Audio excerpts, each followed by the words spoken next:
por pasar esta tarde de un martes, ni más ni menos, a las 6:30 en esta biblioteca, con ni más ni menos que Manuel Fuentes, autor de La Dama del Abanico, que ha publicado con nosotros, con Editorial Serendipia, este libro que bueno, hoy ve por primera vez la luz. Es para todo una ocasión muy importante, sobre todo para Manuel, que aquí lo tengo a mi derecha. ¿Qué podemos decir de Manuel? Bueno, Manuel nace en El Toboso, en Toledo, en 1958. Su amor por la letra no es algo que nace espontáneo. Esto es como el que dice que de repente uno empieza a pintar o empieza a cantar. No, es algo que uno siempre lleva dentro, pero el arte al final es lo que tiene. De alguna u otra manera, al final siempre encuentra su modo de expresarse. En este caso, en el caso de Manuel, este arte se ha expresado a través de las letras. Estudió Derecho por la UNED y también se ha especializado con varios másteres pues, en diversas materias, en riesgos laborales, en higiene industrial y seguridad práctica, jurídica. Ha participado con el Ilustre Colegio de Abogados de Ciudad Real en los años 93 y 94. También ha realizado estudios de Ingeniería Técnica Agrícola en la Escuela de Ciudad Real. En la vida de Manuel no ha sido un hombre precisamente parado, más bien todo lo contrario.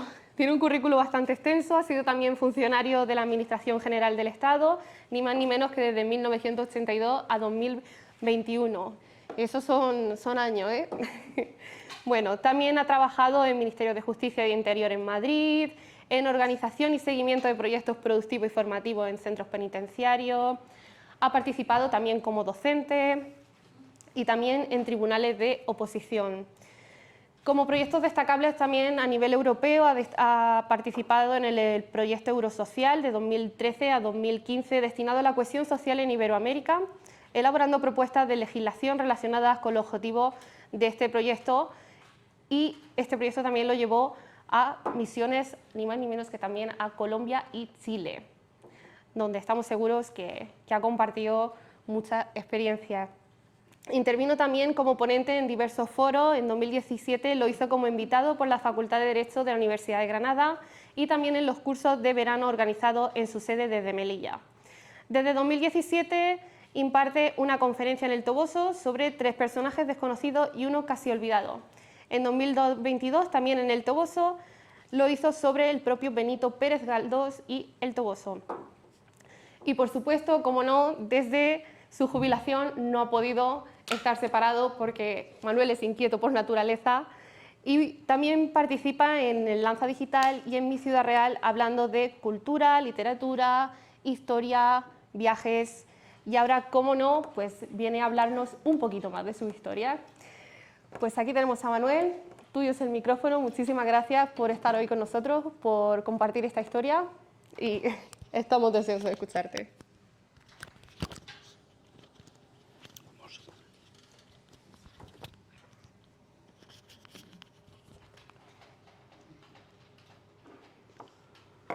Buenas noches. ¿Se me oye? Sí.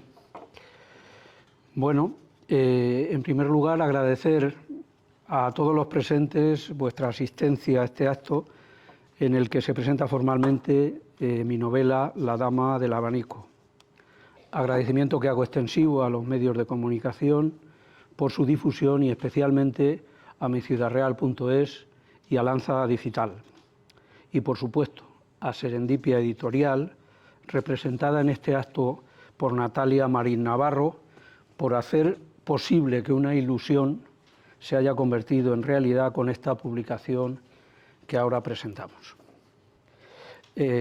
La de escribidor, como se llaman a sí mismos algunos autores hispanoamericanos, es una profesión para la que se requiere cierta habilidad en el manejo del lenguaje y una mínima experiencia para ejercerla con solvencia, con oficio, como dirían los castizos.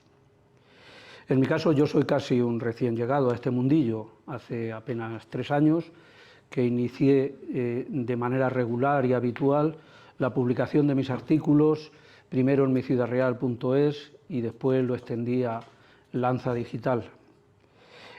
Aunque mi afición, como dice Natalia, por este tipo de actividad ni es reciente ni ha surgido de la noche a la mañana.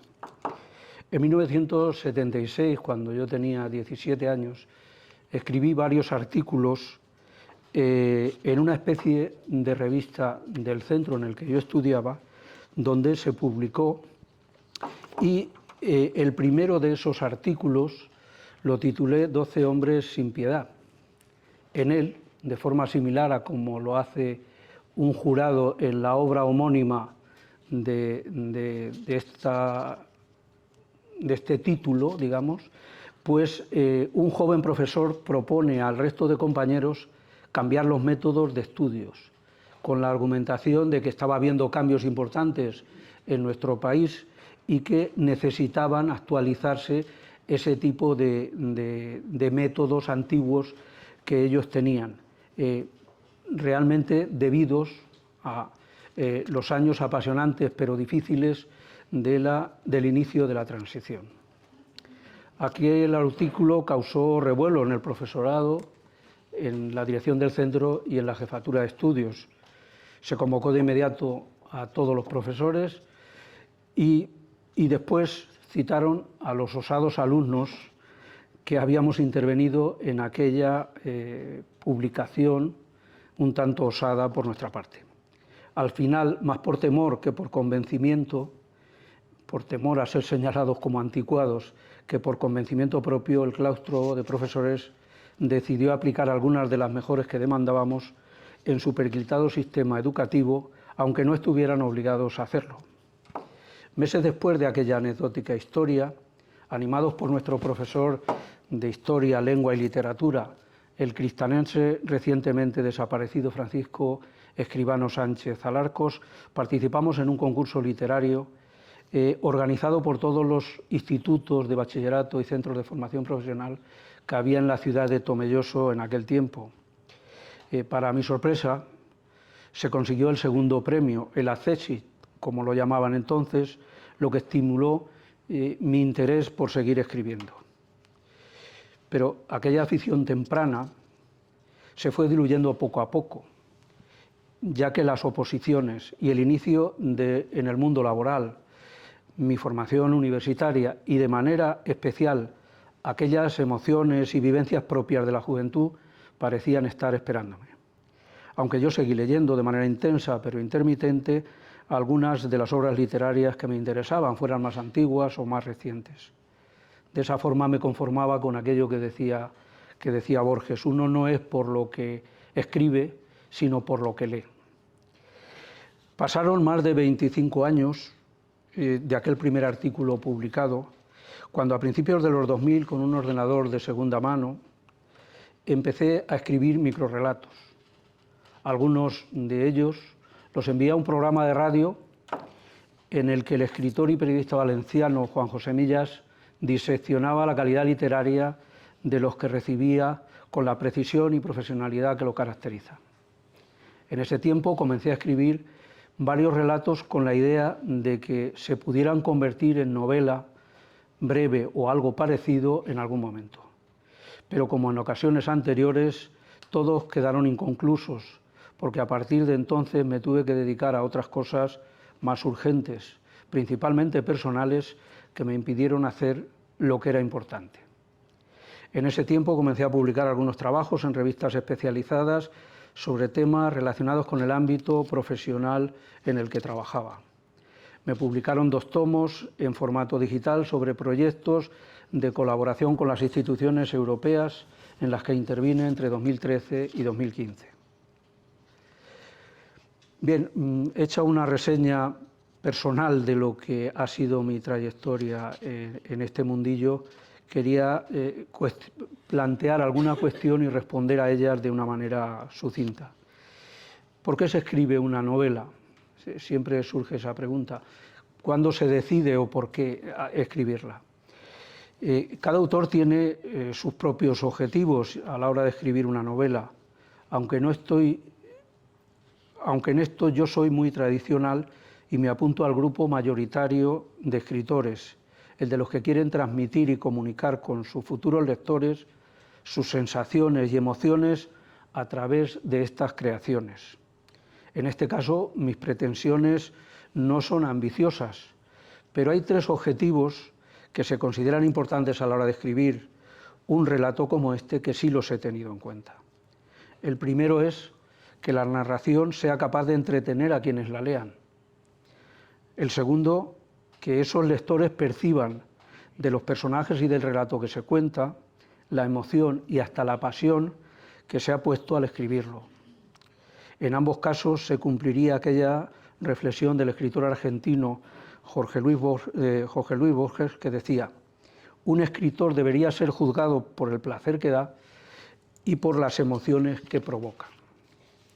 Y en tercer lugar, tuve en cuenta que toda narración tiene que aportar algo útil al lector, sea por lo que se cuenta, como hechos ciertos, reelaborados o simplemente imaginados, sea por la forma en la que se presenta el relato o por ambas cosas a la vez. Visto por qué se escribe una novela, voy a explicar por qué se he escrito La dama del abanico, cómo surgió la idea de escribir esta novela. Siempre que se presenta una novela, se indaga sobre su origen, la razón o el motivo por el que decidimos escribirla y por qué hacemos ese relato y no otro distinto. Como decía Miguel de Unamuno, es indagar en la intrahistoria de por qué escribimos un relato de este tipo. Esta es una cuestión a veces compleja, pero en muchas ocasiones es más sencilla de explicar. Y yo intentaré explicarlo de una manera sucinta para que se pueda entender el origen, el motivo y la razón por la que decidí escribirla. A principios de los años 2000, como he dicho, comencé a escribir algunos relatos breves, y entre ellos había uno en el que el personaje principal, Ángel, era un señor maduro de alrededor de 60 años que, tras sufrir un ictus, permanecía ingresado en un hospital para ser atendido y para recuperarse de las facultades físicas que se le habían visto afectadas. En su larga estancia hospitalaria, él prácticamente no va a recibir visitas, lo que le hará más duro el internamiento. Para conseguir sobrellevar su hospitalización, con dignidad comienza a rememorar sus recuerdos de la niñez y de la juventud en los que él fue verdaderamente feliz, pero también recordará el resto de sus vivencias en las que esa felicidad fue más un deseo que una realidad. Casi 20 años después de la escritura de ese relato, que quedó inconcluso, se produjo una circunstancia sorprendente. En el año 2020 sufrí en mis propias carnes una experiencia parecida. Debido a una grave afección medular, cuando tenía 61 años, prácticamente la misma edad que el protagonista de aquel relato, estuve ingresado durante varios meses en un hospital especializado para enfermos con patologías neurológicas, entre los que había muchos pacientes de ictus, enfermedad que, como hemos visto, padeció el personaje de este relato. Aunque los primeros meses yo estuve siempre acompañado por miembros de mi familia y no me faltaron visitas de amigos o compañeros de trabajo, a partir del confinamiento permanecí convaleciente, solo y sin recibir visitas durante varios meses. Es decir, tal como le había ocurrido al protagonista de aquella historia. La similitud entre la ficción creada y la realidad que me tocó vivir eran evidentes, y de aquella azarosa coincidencia surgió la idea de escribir esta novela. Cuando recibí el alta hospitalaria busqué aquel relato y, manteniendo la afición que se esbozaba en él, incluso el nombre de su protagonista, decidí sustituir parte del relato de la estancia hospitalaria del protagonista por el relato de la estancia en el hospital que yo viví. Mi idea era dejar testimonio de cómo se vivió aquella situación tan traumática en las instituciones cerradas que yo conocía, sobre todo en hospitales, pero también en residencias de ancianos. Después de recopilar la información que consideré necesaria para preparar todo el material que pudiera ser de utilidad para esta novela, que yo ya tenía pergeñada en mi imaginación en esos momentos, comencé a escribirla a finales de 2020. Y a principios de julio de 2021 terminé el contenido básico de este relato, cuya fecha sigue figurando en el texto definitivo que se ha publicado. ¿Por qué se eligió el título para la novela? Bueno, pues al principio yo no tenía muy claro el título, de hecho hubo varios títulos que provisionalmente elegí, pero que no me acababan de convencer del todo. Al final elegí La dama del abanico porque era la forma cariñosa con la que el protagonista se dirigía a su amada. En cuanto a lo de dama, tiene que ver con el reconocimiento a una mujer idealizada por su amante, que aunque no lo era de cuna, tenía cualidades naturales y personalidad suficiente para considerarla como una gran dama. Lo del abanico tenía también su aquel. El de encaje al que se hace referencia en la novela era un modelo muy apreciado por las mujeres de cierto nivel durante todo el siglo XX. Este abalorio les proporcionaba elegancia y estilo cuando ellas lo utilizaban en actos familiares y sobre todo en los eventos sociales en los que ellas participaban. Este abanico, en realidad, dentro del relato, era un regalo que le hizo a la coprotagonista otro personaje importante de la novela, una mujer sevillana, ya de edad, pero de buena posición, que por el desparpajo que vio en ella, la consideró digna sucesora para seguir usando el que había sido uno de sus regalos de boda más queridos. ¿Cuándo se decide la publicación? Como he dicho, el relato quedó en bruto a mediados del año 2021, pero en el verano de 2023 retomé el texto inicial para revisarlo. Suprimí algunas partes que se incluían en el relato original para hacerlo más objetivo y, digamos, equilibrado. Y además amplié el número de capítulos, que pasó de 31 a 55, con la idea de reducir la extensión de cada uno de ellos para hacer más fácil su lectura. Con esta versión acudí a algunos amigos y familiares para que me dieran su opinión. Todos los que la leyeron me animaron para que la publicara.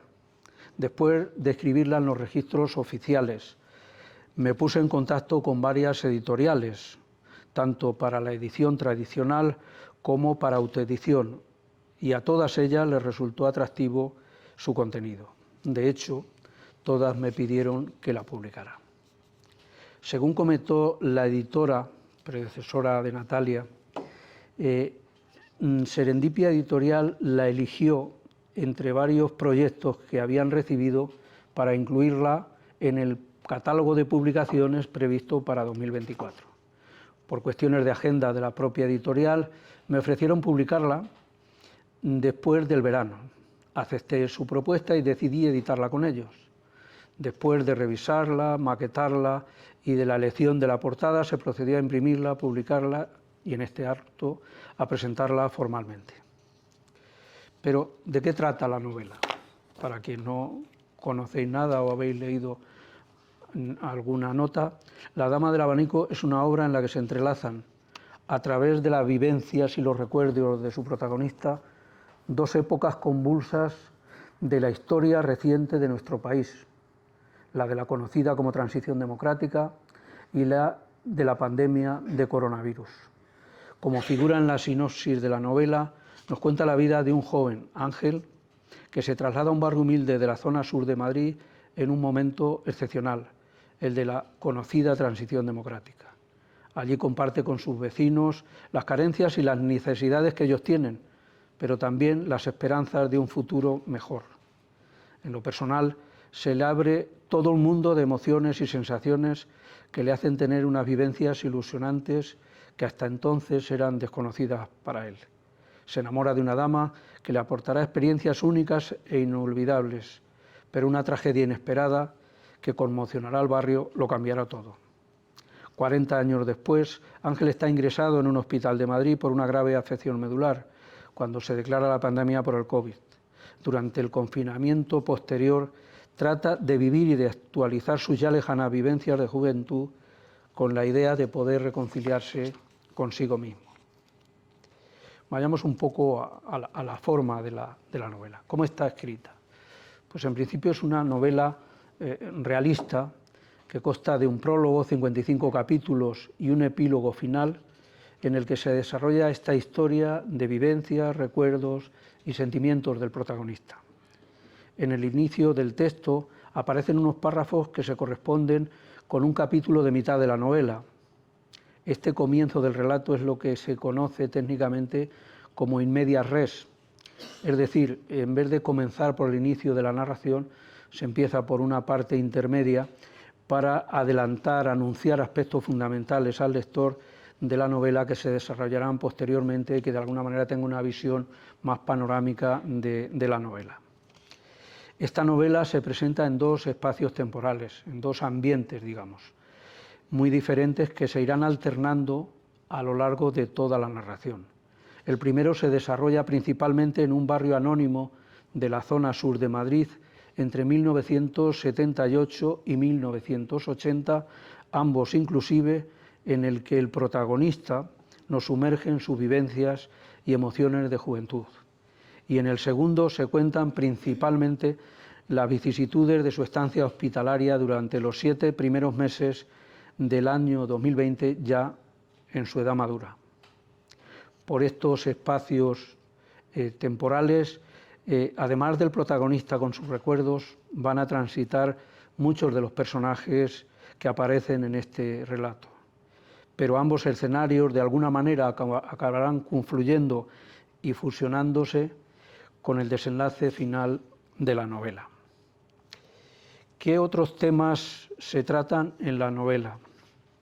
El contenido fundamental de la novela es el de la trama que se desarrolla en ella, tal como se ha esbozado sucintamente, pero es entendible que se tengan en cuenta la capacidad de pensar, sentir, amar o experimentar aspectos esenciales de la vida, pero también de la muerte y de las calamidades que provoca la humanidad, que aparecen explícita o implícitamente en esta narración, como ya ocurre en mis colaboraciones en prensa. Y como parte reseñable de este relato, salpimentando su contenido, aparecen algunas cuestiones relacionadas con libros, autores y citas literarias. En esta novela aparecen profusamente referencias literarias de escritores, obras y citas que se recogen de la literatura universal, pero sobre todo de las principales obras clásicas españolas. La vida en los barrios más humildes de Madrid en aquellos tiempos de la transición. Decía Adolfo Suárez en su discurso de toma de posesión como presidente del Gobierno en 1976, como parte de su programa de gobierno, elevar a la categoría política de normal lo que a nivel de calle es plenamente normal. Era un deseo, pero que él concretó con un ejemplo que voy a contar. Aplicó esa práctica de las intenciones del presidente cuando despenaliza el adulterio y el amancebamiento en el año 1978, porque era evidente que había una discordancia importante entre la vida habitual de los ciudadanos y las normas que regulaban esas situaciones. No tenía sentido que a estas conductas se les aplicaran penas de prisión para sus autores, lo que en la práctica ocurría, aunque no muy frecuentemente en los años finales de esa época. La inflación de entonces era muy superior a la actual. Nos quejamos mucho de la inflación actual, que en 3-4 años ha sido acumulada del 15-20%, por lo menos nominal y formalmente. En aquel tiempo, entre 1977 y 1980, la inflación subió el 100% en IPC acumulado, es decir, 4 veces más que en el escenario más grave de la situación actual. Bien, personajes e historias de la guerra civil y de la inmediata posguerra. Era una época en la que hacer referencia a eso era casi necesario. Me estoy refiriendo al periodo de la transición. Bien, con motivo de la publicación del último libro de Andrés Trapiello, Me piden que regrese, su autor ha declarado: pienso que si la crónica o la historia es fuente de discordias, la novela y la ficción es el lugar del reconocimiento y de la reconciliación. Es donde todo el mundo se pone de acuerdo. Creo que básicamente podremos estar de acuerdo con eso. Voy a contar una cuestión puntual que tiene que ver con todo ese periodo, pero que creo de interés. Cuando Javier Cercas publica Soldados de Salamina y sobre todo Anatomía de un instante, algunos supusieron que se trataba de ensayos de su autor, cuando realmente eran novelas. En ese momento se abrió un debate interesante entre una parte de la crítica y algunos autores sobre cómo novelar los acontecimientos históricos. Se cuestionaba que no se pudieran distinguir lo que eran hechos reales de lo que era ficción del propio autor. Y a partir de entonces muchos escritores que tratan sobre estos temas incorporan una reseña histórica en el final de la novela en la que se acotan lo que son hechos ciertos y lo que, digamos, es imaginado o creado por el autor. En mi opinión personal, es una cuestión poco práctica para el lector, quizá lo sea para los estudiosos de estas materias, pero desmenuzar hasta ese punto el contenido de un relato para identificar lo que son ciertos y separarlos de los de la ficción, me parece que resta fluidez, continuidad, espontaneidad, en definitiva, a un relato. Y aunque esta novela no se trata sino tangencialmente de estos temas, sí quiero puntualizar algo importante en relación con los hechos que se narran en ella. Todas las historias que se cuentan en este relato sobre este periodo de nuestra historia están basadas o inspiradas en personajes y en hechos reales, aunque a veces se hayan cambiado los nombres o las fechas a los solos efectos de novelarlos. Todas, excepto las de los familiares de uno de los personajes más relevantes de la novela, los de Reyes, la mujer sevillana de buena posición, que son solo de ficción. Pero el contexto en el que se desarrollan las vivencias de estos personajes se han enmarcado en lo que fueron hechos reales durante un periodo muy limitado y concreto en las ciudades de Málaga y Sevilla. La llamada fiesta nacional. Se cuenta una experiencia genuina, propia de aquellos tiempos, por otra parte, de nuestra cultura más popular.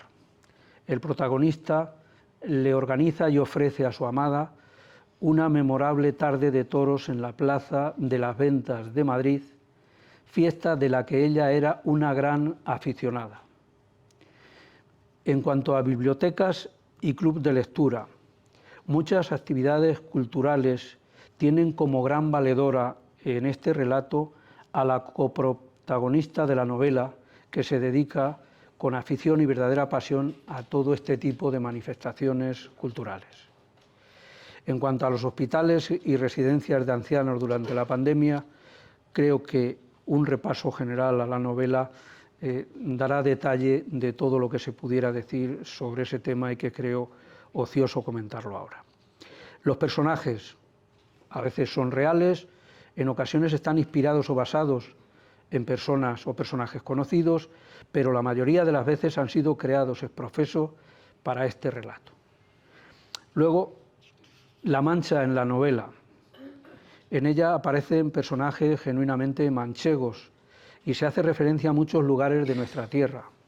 El Toboso, Tomelloso, de donde es el protagonista, La Solana, Villarrobledo, Valdepeñas, Alcázar de San Juan, Miguel Esteban o Ciudad Real.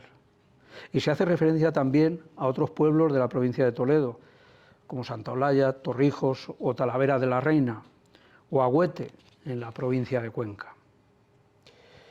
Bueno, Natalia decía algo que yo no sé si me ha intuido que iba a decirlo, pero no se ha equivocado mucho.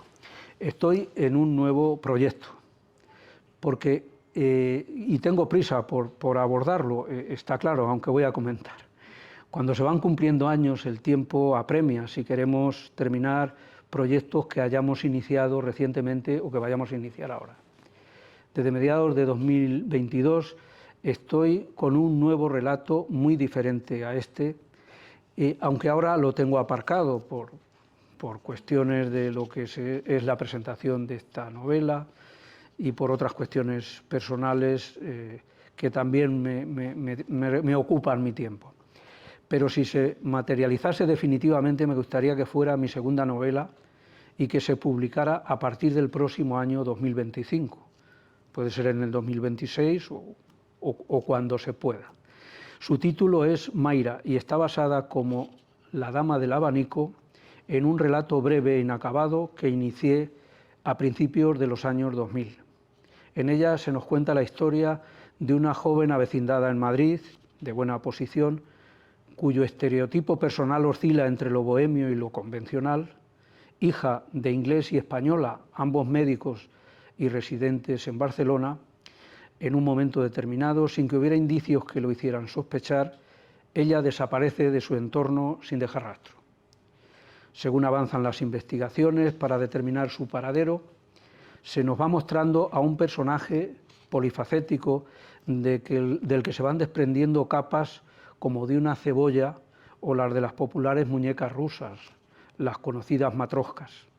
Se pone de manifiesto así que es una mujer que ejerce numerosos roles y muy diversos además, que posee una personalidad compleja y muchas veces contradictoria consigo misma.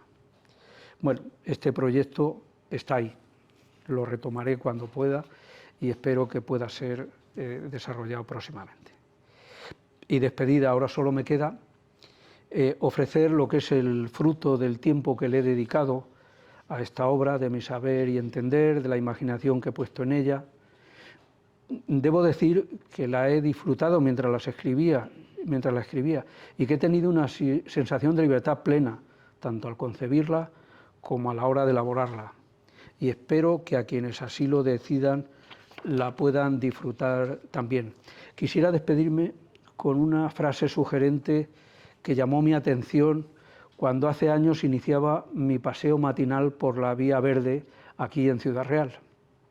Está recogida en una pintada aquí en la parte de atrás, en una caseta una caseta eléctrica, en la que se recoge una frase que pertenece a la poetisa estadounidense Emily Dickinson y que dice así: para viajar lejos no hay mejor nave que un libro.